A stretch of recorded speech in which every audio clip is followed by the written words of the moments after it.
হাতের বহু কষ্ট।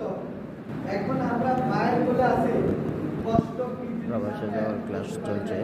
বিদেশ যাওয়ার পরেই বুঝতে পারবেন যে বাড়িতে কিভাবে ছিলেন আর দেশে আসার পরে আপনার পরিস্থিতি কি। আপনি নিজে চেঞ্জ হয়ে যাবেন। আপনি 5 লাখ 6 লাখ 10 লাখ খরচ করে যাচ্ছেন না, আপনার ভিতরে মস্তিষ্কে ঢুকে যাবে টাকার টেনশন যে আমি বাড়িতে গেলে তো কি করবো, আমাকে এখানেই করতে হবে, যখন যে কাজ দেয় সেটাই করতে হবে।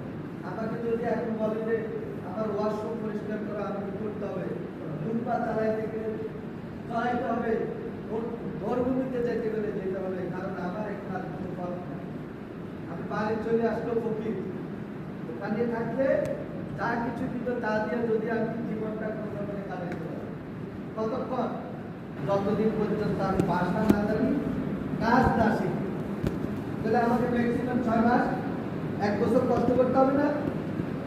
আমাকে ভাষা শিখতে 6 মাস সময় লাগবে না? ভাষা না শিখলে আমি আরেকজনের সাথে কথা বলবো কি করে? আমি আমার বাঙালির কাছে দুঃখ বলতে পারবো, কিন্তু সৌদির কাছে আমার দুঃখটা বলতে পারবো? বলতে গেলে আমার ভাষা শিখতে হবে কিনা? এই জন্য আমাকে একটু কষ্ট করে ওই 1 বছরে আপনাকে অনেক কষ্ট সহ্য করতে হবে। ওই যে দুলাভাই নিচে দুলাভাই গালিগালাজ করে লাভ হবে না, মামু নিচে মামুই গালিগালাজ করে লাভ হবে না। আপনি বিদেশ যাবেন, বাড়িতে বাচ্চা শুরু করছেন, কি করবে? আপনাকে তো বাধ্য হয়ে নিচ্ছেন এক প্রকার। আপনি যখন আপনার একটা বাধা করে ছেড়ে দিলে দেখবেন এমন দৌড়াদৌড়ি করে এটা করতে পারেন, আপনার দশাটাও সেরকম। এখানে সফল বিদেশি আছেন, যে বিদেশ যাওয়ার পরে আপনি সফল আছেন,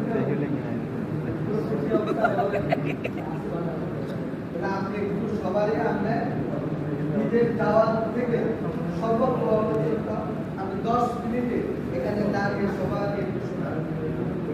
সবাই চুপচাপ আমরা একটু শুনবো ওনার কাহিনীটা, কারণ আমাদের তো একই কথা হবে, ঠিক না?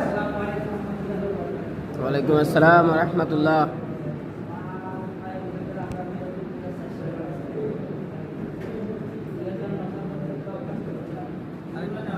জোরে